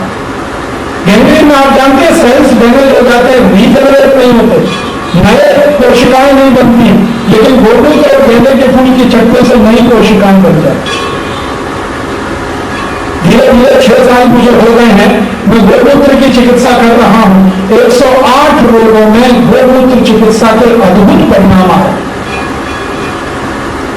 अब मेरे मन में इतना कन्विक्शन है कि अगर जो बात मैं आपको बता रहा हूं, ये बात अगर गांव-गांव तक पहुंच जाए तो कल से ही किसान गौमूत्र का उपयोग शुरू कर देंगे और गाय बिकना बंद हो जाए। बस इतनी ही देर है कि गांवों तक ये जानकारी पहुंचनी चाहिए। इसलिए मैं आपसे निवेदन करने आया कि आप छत्तीसगढ़ के 16 जिलों से आए हैं, किसी न किसी गांव से आप आए हैं, आप अपने अपने गांव में ये बात बोलना शुरू कर दें तो बहुत बड़े परिणाम इसके आएंगे। गांव के लोग गौमूत्र की चिकित्सा शुरू कर देंगे। जब परिणाम उनको दिखाई देंगे तो गौमूत्र का महत्व समझ में आएगा। महत्व समझ में आएगा तो वो समझेंगे कि गाय अब बेचनी नहीं चाहिए क्योंकि मूत्र कीमती। अगर किसी को आंख में कोई रोग हो गया हो, जैसे मोतियाबिंद एक रोग है, कैटरेक्ट, दूसरा है काला पानी, आंखों में काला काला हो जाता है, कुछ भी दिखाई नहीं देता। एक बहुत खराब आंखों का रोग है रेटिनल डिटैचमेंट, रेटिना अपने स्थान से हट जाता है। ये तीनों रोगों में एक एक बूंद गाय का मूत्र रोज रात को आंख में डाला जाए तो 2.5 से 3 महीने में ये तीनों रोग मिट जाते हैं। रेटिनल डिटैचमेंट जिसके बारे में दुनिया भर के डॉक्टर कहते हैं कि it is highly impossible to be cured, ये ठीक हो जाए ये बिल्कुल असंभव होता है, वो गाय के मूत्र से ठीक हो जाता है। ऐसे 108 रोग हैं जिनकी चिकित्साएं आप गौमूत्र से कर सकते हैं। तो मैं आपको ये निवेदन करने आया कि आप ये गाय मूत्र चिकित्सा के बारे में अपने अपने गांव में प्रचार करना शुरू कर दीजिए। पहले भारत में सैकड़ों साल ये चिकित्सा होती थी। बीच में जब से अंग्रेजों ने गाय का कत्ल करवाना शुरू किया, गाय की संख्या कम हो गई, उस चक्कर में ये बंद हो गया। अब फिर से हमें ये शुरू करने की जरूरत है। और दूसरी एक छोटी सी बात बताता हूं कि अपना रसोई घर जहां हम भोजन पकाते हैं, उसमें जो औषधियां हैं आयुर्वेद की, उनका अगर गोमूत्र के साथ इस्तेमाल करें तो अद्भुत परिणाम आते हैं। आप बोलेंगे रसोई घर में क्या औषधि है? हम अगर रसोई घर को ध्यान दें तो उसमें 40 से 45 ऐसी औषधियां हैं जो गोमूत्र के साथ बहुत चमत्कारी परिणाम देती हैं। जैसे उदाहरण के लिए हमारे रसोई घर में एक बहुत अच्छी औषधि है, उसका नाम है मेथी दाना। पीले पीले रंग का छोटा छोटा होता है। यह मेथी दाने को रात में पानी में डालिए और रात भर इसको रख दीजिए। सवेरे उठकर इसका पानी पीना, पीछे से मेथी दाना चबा के खाना और 1 घंटे के बाद आधा कप गोमूत्र पी लेना। यह काम अगर कोई भी करे तो 3 महीने में जिंदगी भर के लिए डायबिटीज ठीक हो जाती है। डायबिटीज जो आसानी से ठीक नहीं होती, वो डायबिटीज इस मेथी दाने से और गाय के मूत्र से हमेशा के लिए ठीक हो जाती है। क्या करना, किसी भी डायबिटीज के पेशेंट को आप बोलो 1 चम्मच मेथी दाना 1 गिलास पानी में रात को भिगाए, सुबह उठकर इस पानी को घूट घूट पिए, मेथी दाने को चबा के खाए और उसके 1 घंटे के बाद गोमूत्र पिए आधा कप। ये 3 महीने सतत करना है। उसके बाद वो ब्लड चेक कराए तो उसको शुगर एकदम नॉर्मल होगी। अद्भुत औषध। किसी को ये संधिवात है, घुटने दुखते हैं, कमर दुखती है, कंधा दुखता है, उसको बोलिए कि 1 चम्मच मेथी दाना 1 गिलास पानी में डाले, सुबह उठकर पानी पिए, दाने को चबा के खाए, 1 घंटे बाद आधा कप गोमूत्र पी ले तो 2-2.5 महीने में ये पूरा संधिवात निकल जाता है। Joints pain, hip joints pain हो, चाहे नी जॉइंट्स पेन हो, चाहे शोल्डर जॉइंट्स पेन। हमारे परिवारों में हमारी माताओं को एक बहुत गंभीर रोग होता है जिसका नाम है यूट्रस डिस्प्लेसमेंट, गर्भाशय का अपने स्थान से खिसक जाना। यह अक्सर उन माताओं को होता है जिनको जबरदस्ती सिजेरियन ऑपरेशन किया जाता है। आजकल हमारे देश के जो डॉक्टर हैं ना, वो कसाई हैं और यमराज के भाई। ये बात मैं बहुत जिम्मेदारी से कह रहा हूं। पिछले 6-7 साल मैंने डॉक्टरों को नजदीक से देखा है, कभी भी नॉर्मल डिलीवरी होने नहीं देते। जो मां को हो सकती है उसको भी ऐसा डराते हैं कि ऑपरेशन करने के लिए मजबूर होता है। ऑपरेशन में उनका स्वार्थ क्या है? डॉक्टरों को पैसे मिलते हैं। अगर आपने नॉर्मल डिलीवरी कराई तो 500-1000 रुपए मिलेगा और सिजेरियन ऑपरेशन करवा दिया तो 20,000 रुपए डॉक्टर का सीधा बनता है। तो वो करते ही है डिसीजन कि आपको तो सिजेरियन करना ही पड़ेगा। घर वालों को डराते हैं, महिला को डराते हैं, घर वाले महिलाएं दोनों डर जाते हैं, फिर ऑपरेशन कराते हैं, डॉक्टर की चांदी हो जाती है। चांदी क्या होती है? तो 20,000 मिल गया। फिर उसी माता को यह बीमारी आती है यूट्रस डिस्प्लेसमेंट। तो उस बीमारी में अंत में डॉक्टर कहता है गर्भाशय काट के निकाल दो, इसकी जरूरत क्या? इस मूर्ख डॉक्टर को पूछने की बात है कि अगर इसकी जरूरत नहीं तो भगवान ने बनाया क्यों? और जो मां अपना गर्भाशय काट के निकलवा देती है उसकी जिंदगी कभी सुखी नहीं रहती। जिंदगी में पीठ का दर्द रहता है, पेट का दर्द रहता है, कमर का दर्द रहता है, पीछे जांघों में दर्द रहता है, नींद ठीक से नहीं आती, खाना ठीक से नहीं खा पाती, हमेशा चिड़ लगी रहती है, जिंदगी नरक हो जाती है। इसलिए कभी भी किसी माता को घर में ऐसी समस्या आ जाए तो आप उसको ऑपरेशन मत कराइए, उसकी नॉर्मल डिलीवरी कराइए। नॉर्मल डिलीवरी के लिए मैं आपको तरीका बताता हूं। तरीका क्या? ये गाय उसमें सबसे बड़ी मददगार है। जिस मां को गर्भावस्था प्रारंभ हुई हो उसको आप बोलिए कि रोज गाय का 1 गिलास दूध और उसमें मिलाया हुआ गाय का घी पीने का है रात को। गाय का दूध 1 गिलास और 2 चम्मच गाय का घी रोज रात को पीना। उसी गाय के दूध को दही बनाना और सुबह उस दही में थोड़ा चूने का पानी मिला के खाना। चूने का पानी हम सब समझते हैं, तंबाकू में लगा के जो चूना खाते हैं उसका पानी। तो चूने का पानी दही में मिला के सुबह खाना, पीछे से नींद के लिए खाना, रात को गाय के दूध में घी मिला के रोज पीना। ये अगर मां को 8 महीने अगर दे दिया, 7 महीने भी दे दिया तो मेरी गारंटी है कि उसको सिजेरियन ऑपरेशन नहीं होगा। डिलीवरी नॉर्मल होगी, बच्चा स्वस्थ होगा, तंदुरुस्त होगा और आगे की मेरी गारंटी है कि उस बच्चे को जिंदगी में कभी ऑपरेशन नहीं करना पड़ेगा, वो इतना स्वस्थ रहेगा। उसको कोई वैक्सीन देने की जरूरत नहीं, हेपेटाइटिस बी वैक्सीन देना नहीं पड़ेगा, हेपेटाइटिस ए वैक्सीन देना नहीं पड़ेगा, उसको पोलियो वैक्सीन कभी देना नहीं पड़ेगा, क्योंकि उसके शरीर की प्रतिकारक शक्ति इतनी होगी। तो गाय का दूध, दूध के साथ घी, सवेरे गाय के दूध का बनाया हुआ दही और उसमें मिलाया हुआ चूने का पानी, बस इतना सा उपाय है ये। और दूसरा उपाय है कि अगर ये करने के बाद भी किसी महिला को यूट्रस डिस्प्लेसमेंट का केस होता है तो आप उसको सवेरे गोमूत्र पिलाएं आधा कप, 1 घंटे के बाद यही मेथी का दाना और पानी मिला के रोज रात को रखना और सुबह खिलाना, इतने से यूट्रस डिस्प्लेसमेंट का ही केस ठीक हो जाए। जो गर्भाशय है ना वो वापस अपने स्थान पर जाकर फिक्स हो जाए। इतनी अद्भुत दवा है गोमूत्र, लेकिन मेथी दाने के साथ मिलाकर इस्तेमाल करें तो। ऐसे ही हमारे रसोई में बहुत अच्छी दवा है, इसका नाम है दालचीनी। दालचीनी गुड़ के साथ या दालचीनी शहद के साथ, 1 चम्मच दालचीनी का पाउडर और 1 चम्मच शहद रोज मिलाकर किसी को खाली पेट दें और 1 घंटे के बाद गोमूत्र दें तो 48 बीमारियां उसकी जिंदगी से हमेशा के लिए चली जाए। 48। पित्त के जितने भी रोग हैं, पित्त के रोग माने पेट में जलन होना, गैस बनना, खट्टी डकारें आना, रात को नींद नहीं आना, हमेशा बार बार हिचकी आना, ये सब पित्त की जितनी भी बीमारियां हैं वो सब की सब इससे ठीक हो जाती हैं। दालचीनी का पाउडर हिसाब जोड़ा है, 148 बीमारियां ठीक होती हैं।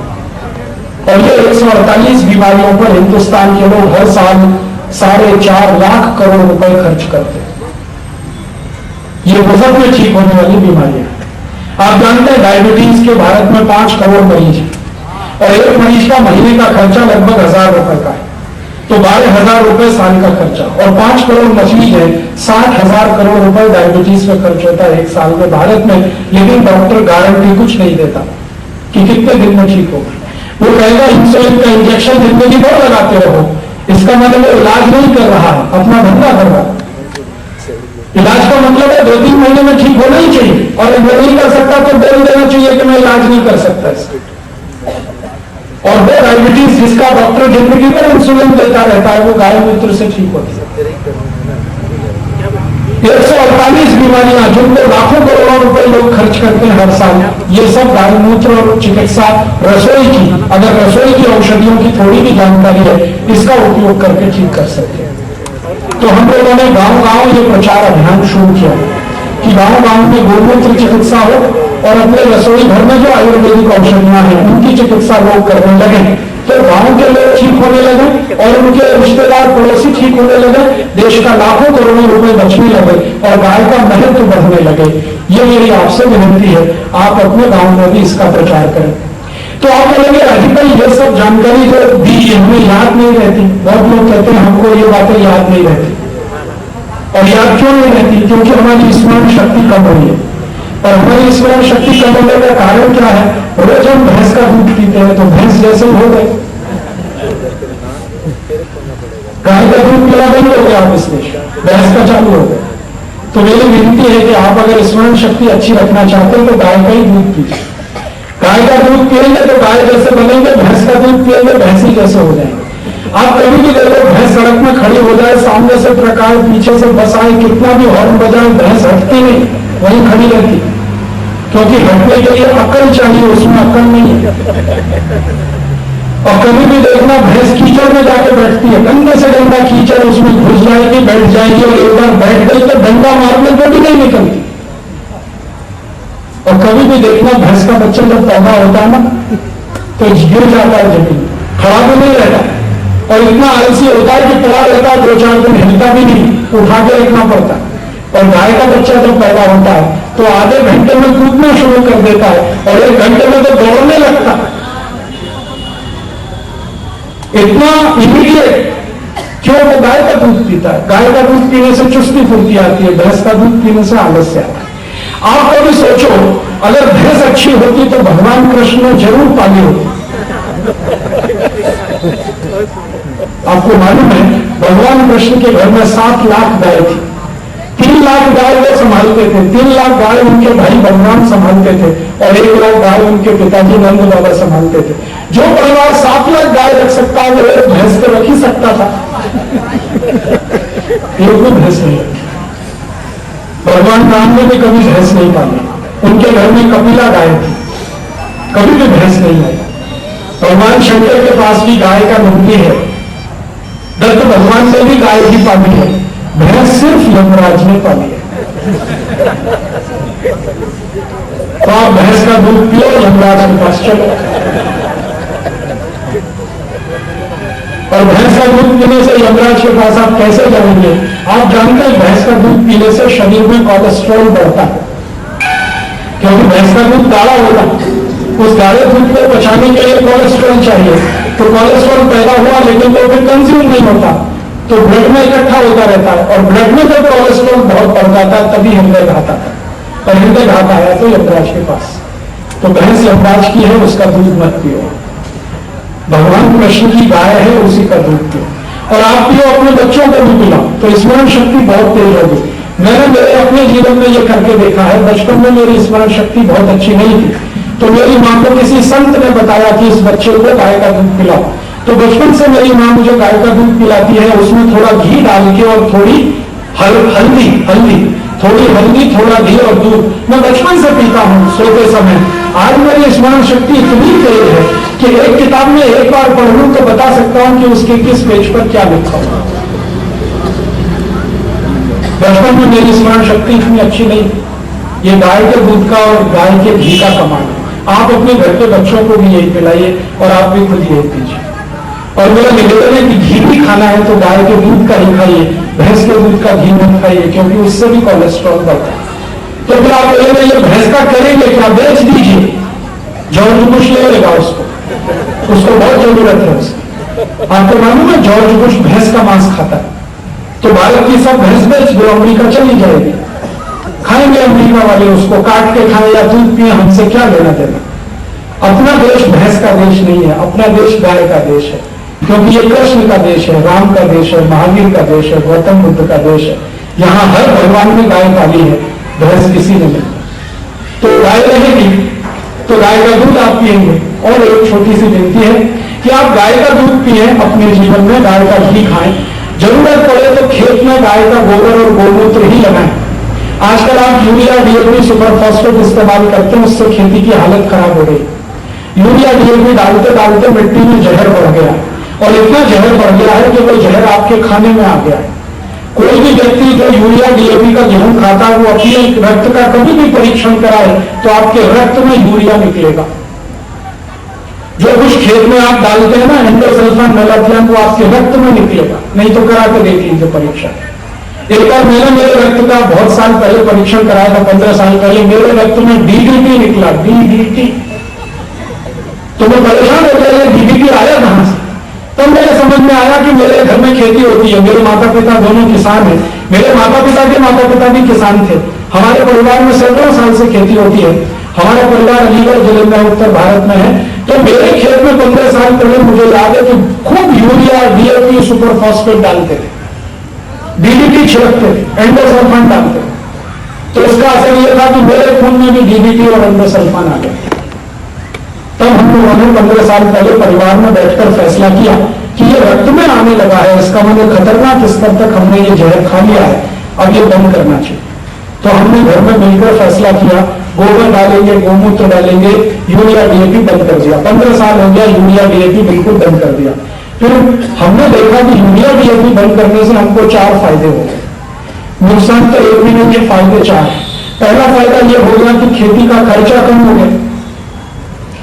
पहले यूरिया, डीएपी हम डालते थे तो 1 हेक्टेयर खेत में कपास लगाने का खर्चा हमारा कम से कम तो 1800 से 2000 रुपए आता था 1 हेक्टेयर में। अब हमने यूरिया, डीएपी बंद कर दिया, अब उसी 1 हेक्टेयर में कपास लगाने का ज्यादा से ज्यादा खर्चा हमारा 200 रुपए आता है। माने हमारा 90% खर्चा कम हो गया। तो खर्चा कम हुआ, 1 लाख। दूसरा लाभ क्या हुआ कि पहले 1 एकड़ खेत में हमको 3 कुंटल कपास आता था, अब 1 एकड़ खेत में 7.5 कुंटल कपास आता है। 15 साल में इतना परिवर्तन है। तो उत्पादन हमारा 2 गुना हो गया, 100% ज्यादा हो गया, खर्चा 90% कम हो गया, माने 190% फायदा हमको हो गया। वो खेती में ही संभव है। मेरे पिताजी के चचेरे भाई उनके पास खेती है, हमारे पास भी है, उनके पास भी है। हमने घर में आपस में एक समझदारी बनाई हुई है कि खेती में कोई जो करेगा वो दूसरा नहीं करेगा। तो जैसे हम गेहूं चावल चना दान करते हैं तो वो सब्जियां करते हैं, तो उनके खेत में हमेशा सब्जी रहती है, हमारे यहाँ गेहूं चना चावल। तो उनका 25 एकड़ खेत है, 25 एकड़ में वो सब्जियां लगाते हैं, भिंडी है, तुरई है, टिंडे है, टमाटर है, जो भी सब्जी है वो लगाते हैं। 25 एकड़ खेत में हर रोज, आपको ये बात मैं सुना रहा हूं और ध्यान से आप सुनिएगा, हर रोज 5000 किलो सब्जी टूटती है, हर रोज 5 टन। और 1 किलो सब्जी अगर 3 रुपए में भी बिके, 4 रुपए में भी बिके, 5 रुपए में बिके, तो 25,000 रुपए रोज की इनकम है। 25 एकड़ खेत में 25,000 रोज रुपए की इनकम, आपको क्या चाहिए? ईमानदारी की, बेईमानी की नहीं। तो इस दिन से मेरे समझ में आया कि गाय के गोबर और गोमूत्र में इतनी ताकत है कि कोई भी किसान करोड़पति हो सकता है। फिर मैं भारत देश में प्रवास करता हूं पिछले 10-12 साल से। एक बार मैं तमिलनाडु में गया। तमिलनाडु में एक जिला है, उसका नाम है अर्काट जिले में एक किसान के घर में मैं गया था। उनके परिवार में वो बताते हैं कि 200-300 साल से खेती होती है और हमेशा गाय का गोबर और मूत्र ही डालते हैं। उनके 1 एकड़ खेत में 56 कुंटल धान पैदा हो रहा है आज की तारीख। 56 कुंटल, 56 कुंटल पर एकड़। और तमिलनाडु सरकार ने इस साल वे भाई को सर्वश्रेष्ठ किसान का पुरस्कार दिया है 5 लाख रुपए का। और उनका भारत के टेलीविजन चैनल पर आधा घंटे का कार्यक्रम आया, DD 1 पर और तमिल टीवी चैनल पर। अर्काट जिले में 56 कुंटल चावल, जो सॉरी धान, 56 कुंटल 1 एकड़, सिर्फ गोबर गोमूत्र से। एक किसान को मैं जानता हूं, कर्नाटक में है, कर्नाटक में गुलबर्गा जिले में, उनका नाम है अब्दुल रऊफ। बहुत अद्भुत आदमी है। उनका खेत अभी मैं देखने गया तो अब्दुल रऊफ ने मुझे अपनी कहानी सुनाई। वो कक्षा 8 में पढ़ाई छोड़कर स्कूल से चले गए थे। कारण क्या था? उनके पास पैसे नहीं थे, फीस के देने के पैसे नहीं थे, तो अब्दुल रऊफ को पढ़ाई छोड़नी पड़ी कक्षा 8 में। फिर उन्होंने क्या किया, किसी आदमी से खेत ले लिया किराए पर कि भाई खेत मुझे दे दो, किराया फिक्स कर लो, साल में जितना तुमको चाहिए मैं दूंगा। तो उन्होंने 15 एकड़ खेत लिया, 1000 रुपए एकड़ के किराए पर, मैंने 15,000 रुपए उनको देने हैं हर साल। खेत ले लिया, उसमें खेती शुरू किया गाय का गोबर गोमूत्र से।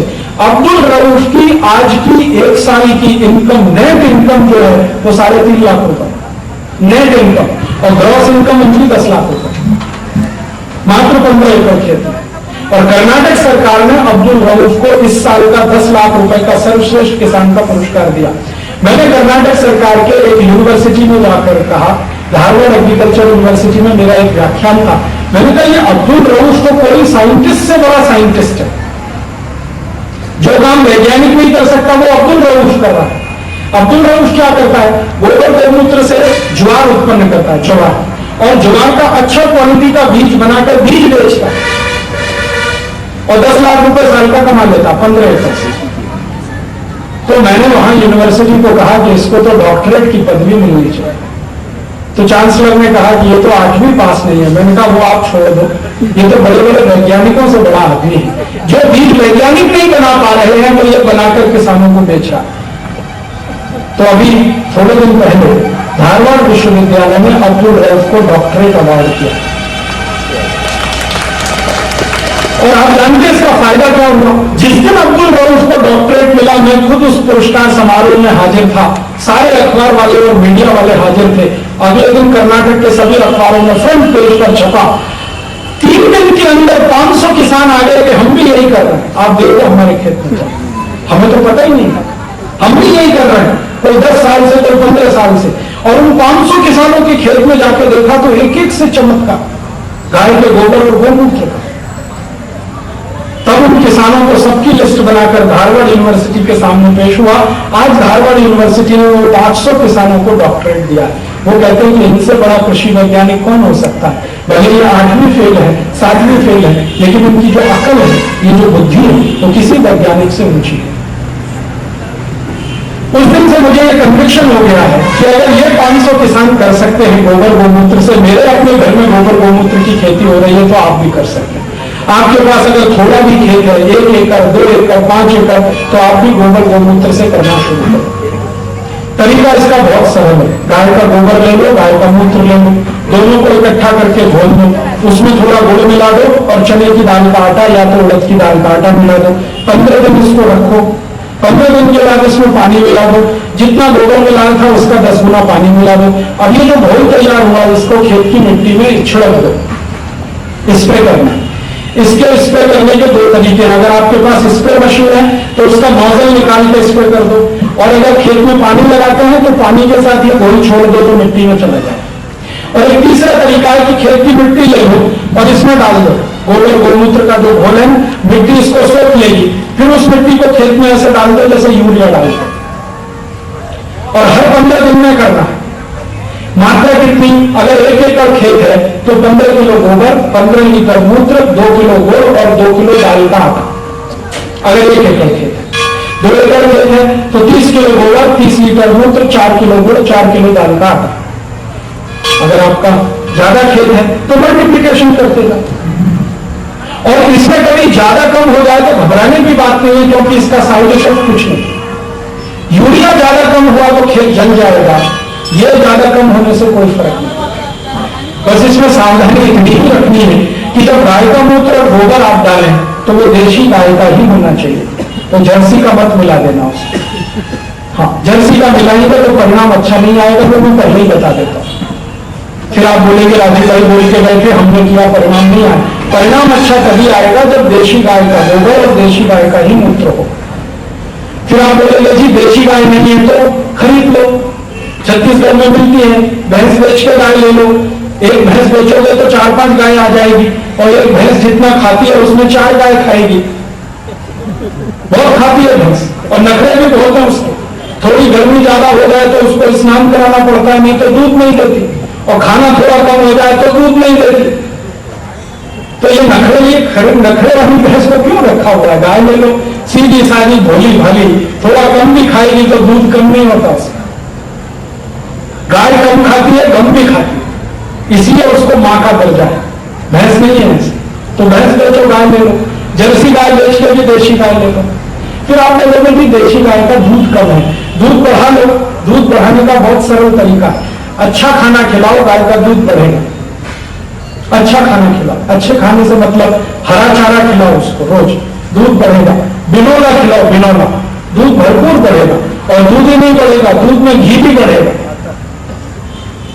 मैंने एक गाय का परीक्षण किया था अपने घर में। मैंने एक गाय खरीदी जो 1.25 लीटर दूध देती थी, और उसको अच्छा खल खिलाना शुरू किया। खल समझते हैं? तेल निकालने के बाद जो खली, वो खिलाना शुरू किया। कभी तिल की खली खिलाता था, कभी मैं इसकी खिलाता था, कपासिए की, कभी सरसों की खिलाता था, तो वो सतत शुरू किया। वो गाय जिस दिन हमारे घर में आखिरी बार उसने बच्चा दिया, उसके बाद तो आप जानते हैं एक समय के बाद गाय बच्चा देना बंद कर दी, तो आखिरी बच्चा जब उसने दिया था तो उसका दूध 7.5 लीटर हो चुका था। 1.25 लीटर से 7.5 लीटर। फिर उसकी आगे की जो बछड़ी आई, उस गाय की जो बेटी थी, उसको भी अब हमने गाय बनाया है। आज उसकी बेटी का दूध 12 लीटर है। अब उसकी बेटी की बेटी आएगी, हमारी गारंटी है, तो उसका 16-17 लीटर दूध होगा। और उसकी जब चौथी पीढ़ी आ जाएगी तो 25 लीटर तक दूध हो जाएगा। दूध बढ़ाया जा सकता है। गाय को अगर अच्छे से खाना खिलाओ, हरा चारा खिलाओ, दूध बढ़ता है। बिनौला खिलाओ, दूध बढ़ता है। खली खिलाओ, दूध बढ़ता है। और गाय को प्राकृतिक गर्भाधान, कृत्रिम गर्भाधान नहीं, इंजेक्शन से गर्भवती नहीं बनाना, प्राकृतिक जो पद्धति है गर्भाधान कराने की वही कराओ, भरपूर दूध बढ़ता है। और गाय को थोड़ा घूमने के लिए छोड़ो, एक दिन में 3-4 घंटे वो घूम टहल के आए, दूध बहुत बढ़ता है। और गाय इतनी समझदार है कि उसको पालने वाला अगर बीमार है तो उसको मालूम है वो जंगल में जाएगी, कोई जड़ी बूटी खाते आएगी, उसका रस दूध में आएगा, वो दूध पियो तो मालिक ठीक हो जाए। इतनी सेंसिटिव, ये मैंने मेरे घर में, और उसकी ये सेंसिटिविटी ही है जो उसको मां का दर्जा भारत की संस्कृति में मिला है। तो गाय का दूध, गाय का गोबर, गाय का मूत्र, दूध का बनाया हुआ दही, दही की छाछ, छाछ का मक्खन, मक्खन का घी, ये सब गाय का बहुत उपयोगी है। ये घर घर उपयोग होने लगे, गोबर और गौमूत्र से खेती होने लगे, तो मैंने हिसाब एक दिन निकाला कि गोबर गौमूत्र की खेती होगी तो अनाज जो पकेगा वो शुद्ध होगा, उसमें जहर नहीं, यूरिया डीएपी सुपर फॉस्फेट। शुद्ध अनाज खाएंगे तो शुद्ध शरीर होगा, शुद्ध शरीर होगा तो शुद्ध मन होगा, शुद्ध मन होगा तो विचार शुद्ध होंगे, विचार शुद्ध होंगे तो आचरण शुद्ध होगा, आचरण शुद्ध होगा तो कर्म शुद्ध होगा, कर्म शुद्ध होगा तो दुनिया का स्वर्ग इसी जमीन पर उतर आएगा। और गाय कटना बंद हो गई तो आशीर्वाद उसको इतना उसका मिलेगा हमको कि ये देश फिर से सोने की चिड़िया हो जाए। ये देश सोने की चिड़िया था जब गाय थी, जिस दिन से गाय कटना शुरू हुई ये देश रसातल में जाना शुरू हो गया। भारत की गिरावट उसी दिन से शुरू हुई है जिस दिन से गाय का कत्ल शुरू हुआ, और जब तक ये कत्ल बंद नहीं होता भारत फिर से ऊंचा कभी आएगा नहीं। तो इसलिए हमने गोरक्षा अभियान चलाया, उसका गांव गांव हम प्रचार करते हैं। आपको भी मैं निवेदन करने आया कि आप गांव गांव से आए हैं, इसी गोरक्षा की बातें गांव गांव में कहें। तो आप बोलिएगा ये सब बातें बोलने के लिए अगर जरूरत पड़े तो हम लोगों ने कुछ किताबें बनाई है। एक पुस्तक बनाई है, उसका नाम है गोमूत्र चिकित्सा, पंचगव्य चिकित्सा।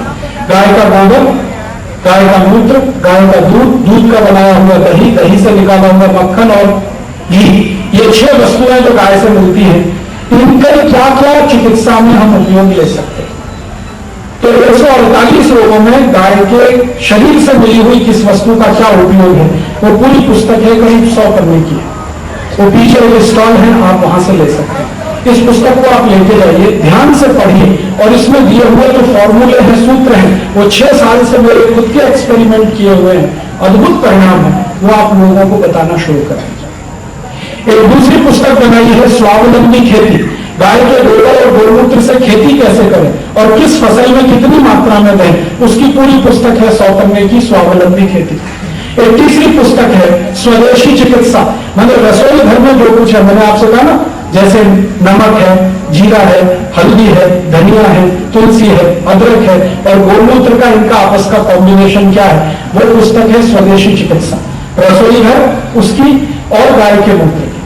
एक और पुस्तक है सौंदर्य चिकित्सा, माने चर्म रोग जितने होते हैं शरीर को, स्किन के जितने भी डिसीज है, इसमें क्या रोग है और क्या औषधि है, वो भी करीब 125 पन्ने की पुस्तक है। ऐसी एक गंभीर पुस्तक है, गंभीर रोगों की चिकित्सा, गाय के मूत्र से, रसोई घर की औषधियों से।